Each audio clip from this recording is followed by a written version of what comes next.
Hi అందరికీ happy new year. మేము new year రోజు టెంపుల్కి వెళ్ళాము. ఇలా పిల్లల్ని రెడీ చేసుకొని తీసుకెళ్ళాను అనమాట.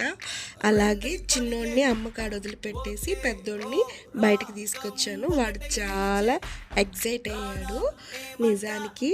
బట్ లాస్ట్ ఇయర్ కూడా వాళ్ళ డాడీతో స్పెండ్ చేసాము. ఈ ఇయర్ ఏంటంటే వాళ్ళ డాడీకి లీవ్ దొరకలేదు. అలా అని చెప్పేసి ఇంట్లో ఉంటే బోర్గా ఫీల్ అవుతాడు కదా అని చెప్పి ఇలా బయటకు తీసుకొచ్చామన్నమాట. నైట్ కేక్ కట్ చేసాం లాస్ట్ టైము. ఈసారి నైట్ వద్దు, చిన్న బాబు ఉన్నాడని చెప్పేసి ఇలాగ మార్నింగ్ టెంపుల్కి వెళ్ళేసి రిటర్న్ ఇలాగ ఫుడ్ తినడానికి వెళ్ళి అప్పుడు చేసామన్నమాట కేక్ కటింగ్.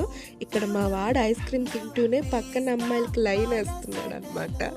వాళ్ళు కూడా చాలా బాగా మాట్లాడాడు బాబుతోటే.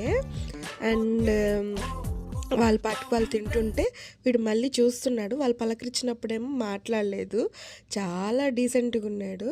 ఇప్పుడేమో వాళ్ళకి తెలియకుండా వాళ్ళ సైజ్ చూస్తున్నాడు అనమాట. సో మా పిల్లల అవుట్ఫిట్స్ ఎలా ఉన్నాయో చెప్పండి. నేనైతే చాలా నచ్చాయి నాకైతే వాళ్ళిద్దరి అవుట్ఫిట్స్. అలాగే వాళ్ళ నాన్నగారికి కూడా బాగా నచ్చాయి.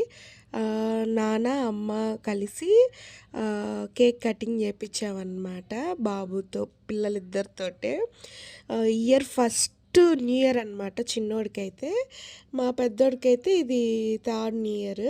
సో హ్యాపీగా కట్ చేశారు. సింపుల్గానేనండి. ఇంట్లో అమ్మ నాన్న పిల్లలిద్దరు ఉన్నారు. సో కాబట్టి సింపుల్గానే కేక్ కట్ చేసాము. ఇందులో మాకు కొంచెం కష్టం అనిపించింది ఏంటంటే వాళ్ళ డాడీ ఇయర్ స్పెండ్ చేయలేదు.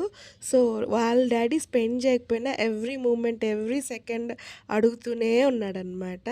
సో ఇద్దరు బంగారాలని చూసి మురిసిపోయారు వాళ్ళ డాడీ అయితే. అక్కడ ఆఫీస్లో ఆయన, ఇక్కడేమో మేమన్నమాట. ఇలా జరిగింది మా న్యూ ఇయర్ ఈసారి. మీ అందరికీ once again happy new year. Bye.